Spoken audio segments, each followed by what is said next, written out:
ఒకప్పుడు జిందగీ అంటే రోటీ కపడా మకాన్, కానీ ఇప్పుడు రోటీ కపడా రొమాన్స్.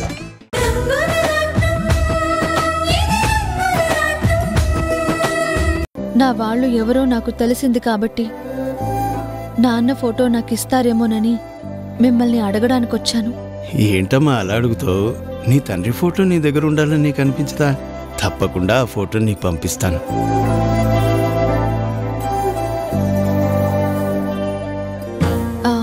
అవును, ఖాళీ ఎక్కడ తాతయ్య? ఏదో పనుందని బయటికి వెళ్ళాడమ్మా. ఏమ్మా, ఖాళీతో ఏమైనా పనుందా? ఏంటమ్మా ఖాళీ గురించి అడిగావు? పనేమన్నా ఉందంటే సమాధానం చెప్పడం లేదు. తాతయ్య, ఒకరోజు ఖాళీ నాకు రోడ్డు మీద ఎదురుపడి నాన్న ఫోటో చూపించాడు. ఆయన తనకు బంధువు అని, ఆయన చనిపోతే తన కూతురు గురించి వెతుకుతున్నాను అని, వాళ్లకు బాగా కావలసిన వాడిని అని నాతో చెప్పాడు. అప్పుడు నాకు ఎవరూ గుర్తులేరు కాబట్టి నాకు తెలీదు అన్నాను. ఇన్ని రోజులు మిగిలిన గొడవల వల్ల నేను ఆ విషయాన్ని మర్చిపోయాను. కానీ నిన్న రాత్రి నాకు గుర్తొచ్చింది తాతయ్య. ఖాళీ నా గురించి వెతుకుతున్నాడు అంటే ఖచ్చితంగా మాకు బంధువై ఉంటాడు కదా. అందుకే అడుగుతున్నాను, నాన్నకి మీకు తెలిసిన బంధువులు ఎవరైనా ఉన్నారా? లేదమ్మా, మీ నాన్న నాకు ఎప్పటినుంచో తెలుసు. నేను ఆయనకి చాలా నమ్మిన వ్యక్తిగా ఉండేవాణ్ణి. నాకు తెలిసినంత వరకు తనకు బంధువులు ఎవరూ లేరు. ఒకవేళ ఉండుంటే ఖచ్చితంగా నాకు తెలిసేది. అవునమ్మా, దేవరాజు నాతో అన్ని విషయాలు పంచుకున్నాడు, కానీ తనకు బంధువులున్నారని నాతో ఎప్పుడు చెప్పలేదు. మరి ఖాళీ ఎవరు? ఎందుకు వెతుకుతున్నట్టు? ఒకవేళ మనకు తెలియని బంధువైనా సరే, ఖాళీ ఎన్నో రోజుల నుంచి ఇక్కడే ఉంటున్నాడు. ఆశ్రమంలో ఉన్న మీ నాన్న ఫోటో కూడా చూశాడు.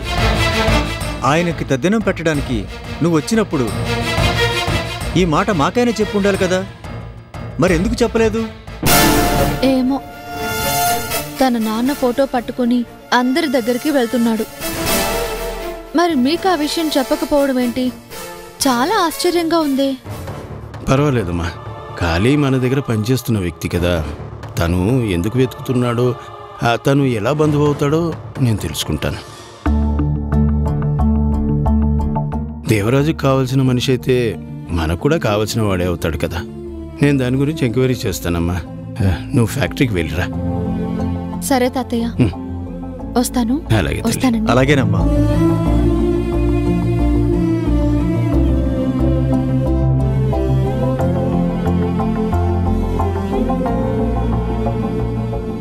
బాలాజీ, అసలు ఖాళీ ఎవరు? తన దేవరాజు బంధువు అని ఎందుకు చెప్పుకుంటున్నాడు? అసలు ఇదంతా ఎందుకు చేస్తున్నాడో తెలుసుకోవాలి. ఏంటి సూర్యం గారు, ఖాళీని మీరు అనుమానిస్తున్నారా? తను మీ ప్రాణాలు కాపాడిన మనిషి. తనని అనుమానించడం మంచిది కాదేమో. దేవరాజుకి ఎంతమంది అభిమానులున్నారో అంతమంది శత్రువులు కూడా ఉంటారు. అందుకే ఎవరిని ఉపేక్షించకూడదు. ఖాళీ ఇన్ని రోజులు మనతోనే ఉంటూ అసలు ఈ ప్రస్తావన కూడా మన దగ్గర ఎప్పుడూ తీసుకురాలేదు. కానీ దేవరాజు కుటుంబం గురించి బయట వెతుకుతున్నాడని తెలిసింది కదా. రాణి కీర్తి అని తెలిసిన తర్వాత ఆ విషయం మనతో మాట్లాడాలి కదా. అలా చేయలేదంటేనే నాకు అనుమానంగా ఉంది. బాలాజీ రా.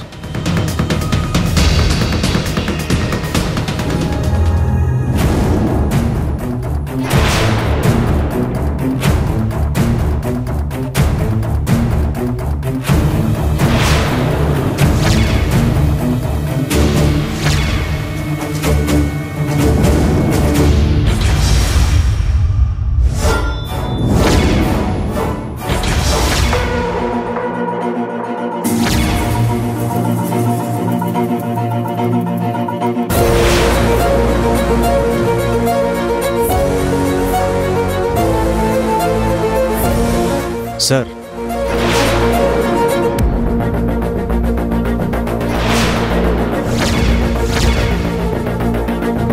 బాలాజీ, మనం కాళీ గురించి ఎంక్వైరీ చేస్తున్నట్టు అతనికి ఎట్టి పరిస్థితుల్లోనూ తెలియకూడదు. తను ఇదంతా ఎందుకు చేస్తున్నాడో మనం తెలుసుకోవాలి.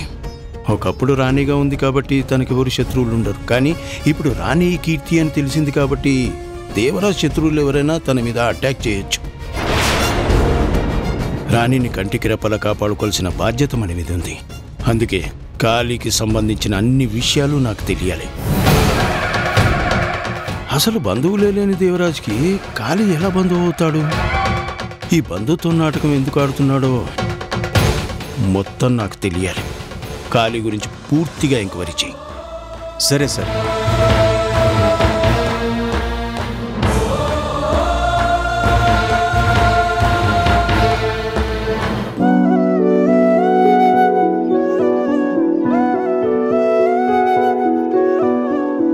ప్రియా, నేను నీకోసం ఒక గిఫ్ట్ తీసుకొచ్చాను. ఏంటమ్మా అది?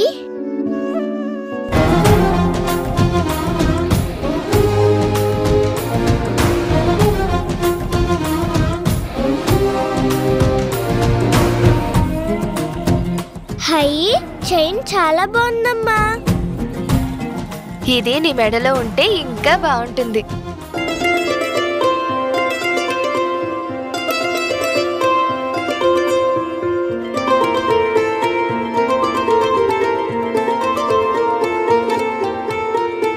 అమ్మా సీత, చిన్నపిల్ల మెడలో అంత ఖరీదైన చెయ్యనెందుకమ్మా? ప్రియకి నాకు ఏ జన్మ బంధమో నాకు తెలియదు తులసమ్మ.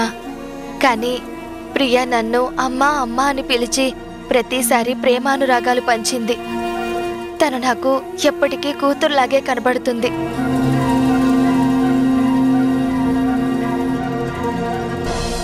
తను నా సొంత బిడ్డ అన్నంత మమకారం నాలో పెరిగింది. అందుకే నా కూతురు మెళ్ళో ఇది ఉండాలి అని నేను నిర్ణయించుకున్నాను. నాకు ఇష్టమైన వాళ్ళు నాకిచ్చిన గిఫ్ట్ అమ్మా ఇది. నేను ఇష్టపడే ప్రియా మెడలో వేయడం నాకు చాలా ఆనందంగా ఉంది. నిజంగా ఈ చైన్ చాలా బాగుందమ్మా. నువ్వే కొన్నావా? లేదమ్మా, దేవుళ్ళలాంటి ఒక వ్యక్తి నాకిచ్చాడు. అందుకే ఇది నేను నీకిచ్చాను.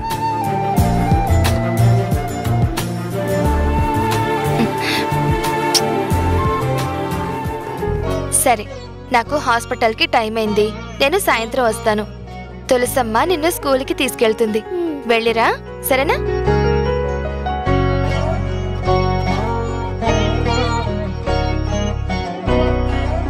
నువ్వు బ్యాగ్ సర్దుకో, నేను టిఫిన్ రెడీ చేస్తాను. సరేనమ్మా?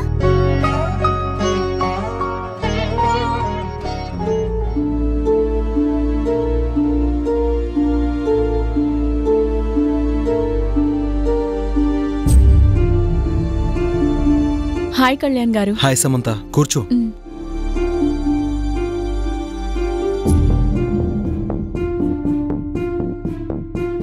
Good morning aunty. Good morning Priya. అదేంటి వంశీ, సమంత వస్తే మాట్లాడట్లేదు? మా ఇద్దరి మధ్య మాట్లాడుకునేంత అనుబంధం ఏముంది కళ్యాణ్? అనుబంధం లేదా వంశీ? నువ్వు కట్టిన తాళి నా మెళ్ళో ఉంది. మీ ఇంటి పేరు నా ఇంటి పేరైంది. నువ్వే నా జీవితం అన్న ఆశ నాలో బ్రతికే ఉంది. నీతోనే బతకాలి అన్న కోరిక నాలో ఉంది.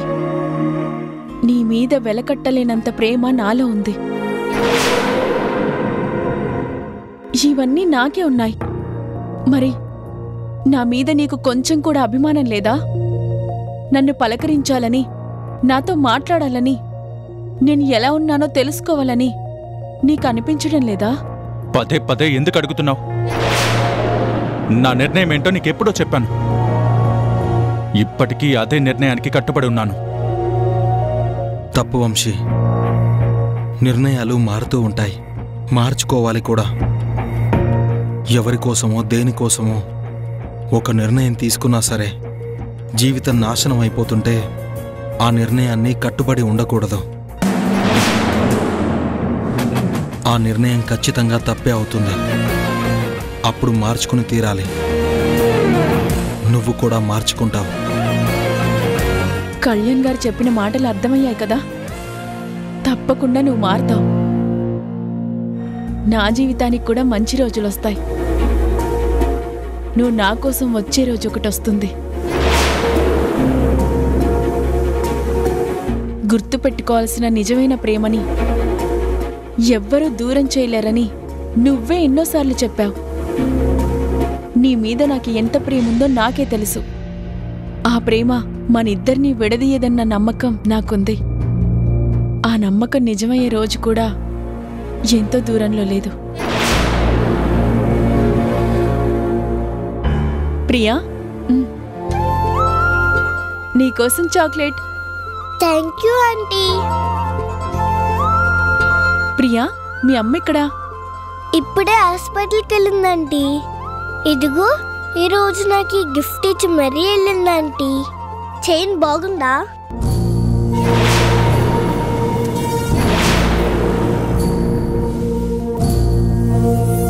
ఈ చైన్ నేనెక్కడో చూశానే. నాకు బాగా తెలిసిన చైన్లా ఉంది. సీతకి ఇదెక్కడి నుంచి వచ్చింది? మీ ఇంటి నుంచే వచ్చింది. మీ తాతయ్య ఇచ్చారంట. సీతకి పెళ్లి జరగబోతోంది కదా, తన పెళ్లి కానుక.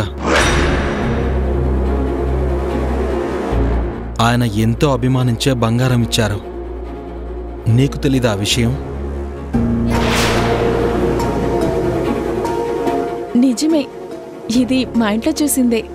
ఇది మా అమ్మ బంగారం. ఎన్నోసార్లు మా నాని నాకు చూపించింది.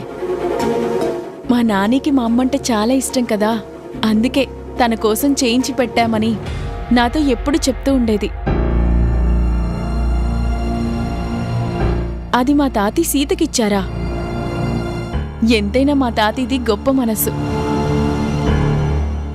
ఎవరినైనా అభిమానించారంటే ఇదిగో ఇలాగే ప్రాణంగా చూసుకుంటారు. అందుకే ఇచ్చుంటారు. సరే, ఇక నేను వస్తాను. అలాగే వస్తాను ప్రియా.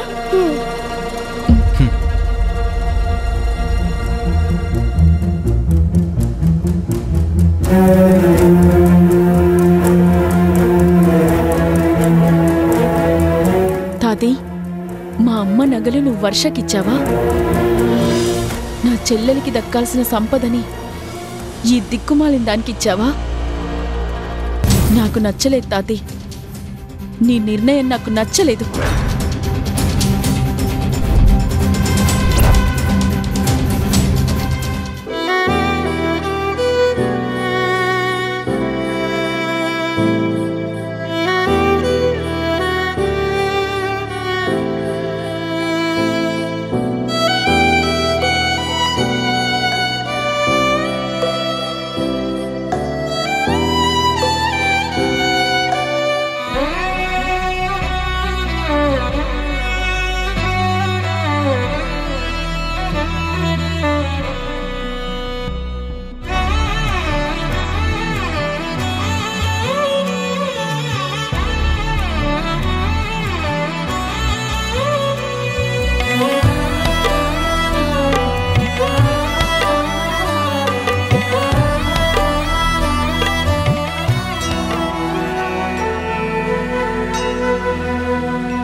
అమ్మా రాణి, నువ్వు నాకు పరిచయమైన రోజు నుండి మీ వాళ్ళకి నిన్ను అప్పగించాలని నేను ఎన్నోసార్లు అనుకున్నాను. కానీ ఎటువంటి ఆధారము లేదు. కాబట్టి ఏ రోజుకైనా మీ వాళ్ళు కలుస్తారు అన్న ఆశతోనే బ్రతికాను. ఇంత ఐశ్వర్యాన్ని మొత్తాన్ని వదులుకొని నా కొడుకుని పెంచడానికి ఒక దేవతలా నా ఇంటికొచ్చావు. నా కొడుకు విషయంలో నేను కన్న కలలన్నీ నువ్వు నెరవేర్చావు. ఎన్ని జన్మలెత్తినా నీ రుణం తీర్చుకోలేను. మన మధ్య రుణమేంటమ్మా? తల్లి బిడ్డల మధ్య రుణబంధం ఉంటుందా? అనుబంధం మాత్రమే ఉంటుంది. అనుకోని సంఘటనతో అందరికీ దూరమై నీ దగ్గరకు చేరాను. అమ్మలా ఆత్మీయతను పంచావు. మాకు ఏమీ జరగకూడదని నీ పసుపు కుంకాలు కూడా నువ్వు దూరం చేసుకున్నావు. మా మీద ఇంత మమకారాన్ని పంచిన నువ్వు నాకు పరాయిదానివి ఎలా అవుతావు? రాణి, నీ గొప్పతనం ఏంటో మొదటిసారి నేను చూసినప్పుడే నాకు అర్థమైంది. నీలాంటి ఒక అమ్మాయి ఎవరి జీవితంలో ఉన్నా ఆ జీవితం బాగుంటుందని ఆ రోజే నిర్ణయించుకున్నాను. నా అదృష్టం కొద్దీ నువ్వు నా జీవితంలోకి వచ్చావు. అవునమ్మా, పువ్వు పుట్టగానే పరిమళిస్తుంది అంటారు. నీ గొప్ప మనసుకి నిదర్శనం నీ చిన్నతనంలోనే కనిపించింది. నీకు ఒక్క పూట అన్నం పెట్టిన వ్యక్తి కొడుకుని నీ సొంత తమ్ముడిగా చూసుకున్నావు. నీ రక్తం పంచుకు పుట్టకపోయినా వర్షాన్ని నీ ప్రాణం కన్నా ఎక్కువగా పెంచుకున్నావు. వాళ్లే జీవితం అనుకున్నట్టు నీ జీవితాన్ని దారపోసావు. నిజంగా నీలాంటి పిల్ల ఏ ఇంట్లో ఉన్నా ఆ ఇంటి వాళ్ళు ఎంత అదృష్టవంతులో అమ్మా. నువ్వు మా ఇంటి కోడలవడం నిజంగా మా అదృష్టం. అక్క మనసు చాలా గొప్పదండి. ఆకలికి తట్టుకోలేక మురికిలో దొరికిన తిండిని తింటూ ఉంటే అక్క నా చేయి పట్టుకుని ఆపింది. ఆ రోజు నుంచి ఈ రోజు వరకు నాకు అన్నం పెడుతూ అమ్మగా మారింది. అక్కలాంటి మంచి మనసు బహుశా ఆ దేవుడికి కూడా ఉండదేమో. మీరందరూ ఎందుకు నన్ను ఇంతలా పొగుడుతున్నారు? మీరందరూ నా వాళ్ళు అనుకున్నాను. మీరు కూడా నన్ను మీ మనిషిలా చూస్తున్నారు. అందుకే మనందరం కలిసి ఉన్నాము. ఇందులో నేను చేసిందేముంది? నేను కూడా మీలాంటి మనిషినే. లేదమ్మా, నీ గొప్పతనం గురించి ఎంతమంది ఎన్ని చెప్పినా అది తక్కువే అవుతుంది. అయ్యో మావయ్య, అంతవరకు ఎందుకు? నన్నే తీసుకో. డబ్బుందన్న అహంకారంతో, నువ్వు పేదదానివనే కోపంతో నిన్ను ఎన్నో మాటలన్నాను. అట్లమ్ముకునే మనిషివని నేను నిన్ను నిందించాను. మా ఆస్తి కోసం నువ్వు నా కొడుకుని వల్ల వేసుకున్నావని నిందించాను. కాని ఇంత గొప్ప వ్యక్తి కూతురువి నువ్వు. నీ తండ్రికున్న ఆస్తి ముందు నా ఆస్తి అంతా, నా బ్రతుకెంత? అలాంటి నిన్ను డబ్బు విషయంలో నేను ఎంతో చులకనగా మాట్లాడాను. ఎన్నో నిందలు వేశాను. ఒక ఆడపిల్లని అనకూడని మాటలన్నీ అన్నాను.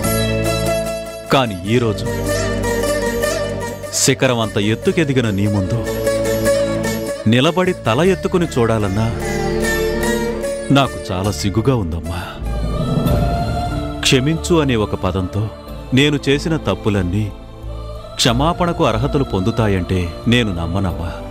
మీ ఆస్తి ముందు కాని, మీ అంతస్తు ముందు కాని, అన్నిటికీ మించిన నీ గొప్ప మనసు ముందు కాని ఎవ్వరూ సరితోగరమ్మా. నీలాంటి ఒక వ్యక్తి మాతో ఉండడం నిజంగా మేము చేసుకున్న అదృష్టం. అందుకే ఇప్పుడు మనస్ఫూర్తిగా అడుగుతున్నానమ్మా, నన్ను క్షమించు. అయ్యో ఏంటి మావయ్య ఇది? మీరు ఏంటి పెద్దవారు, మేము బాగుండాలని ఆశీర్వదించాల్సిన వారు.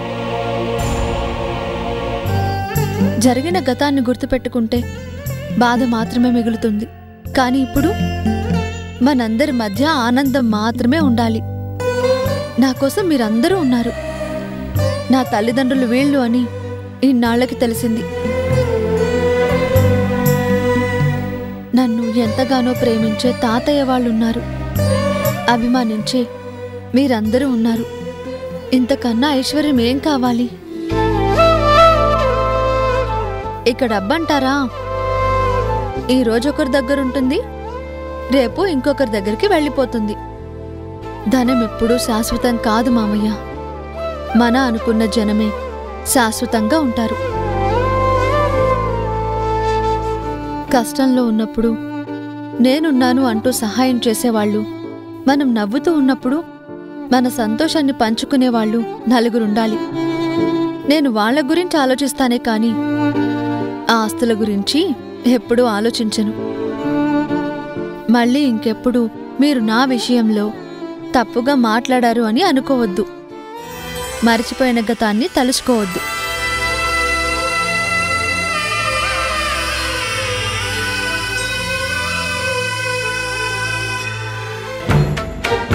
తాతీ తాతీ తాతీ తాతీ ఏంటి ఎందుకు అంతలా అరుస్తున్నావు? నేను పిలిచింది తాతయ్యని, నువ్వొచ్చావేంటి? ఎందుకంత కోపంగా ఉన్నావు? ఏం జరిగింది? ఈ ఇంట్లో నాకు తెలియకుండా చాలా జరుగుతున్నాయి. నీకు తెలిసినా నువ్వేమో చెప్పవు. ఎందుకంటే నీకు ముందు నుంచి నేనంటే పడదు కదా. అందుకే ఈ విషయం తాతయ్యతోనే తేల్చుకోవాలనుకుంటున్నాను. అడిగిన దానికి సమాధానం చెప్పకుండా తలతిక్కగా మాట్లాడతావేంటి? ముందు విషయం ఏంటో చెప్పు. మా అమ్మ నగలు వర్షకిచ్చారా? అడుగుతుంది నిన్నే. అమ్మ నగలు తాతి వర్షకిచ్చారా? ఏంటి సమంత, మీ అమ్మ నగలు వర్షాకెందుకిస్తారు? తన ఇంటికేమవుతుందని? అదే కదా గ్రాని నేను కూడా అడుగుతుంది. కాని వీళ్ళిచ్చారు. నా కళ్ళతో నేనే చూశాను. ఎందుకిచ్చారో తెలుసుకోవాలనే వచ్చాను. ఇచ్చాము.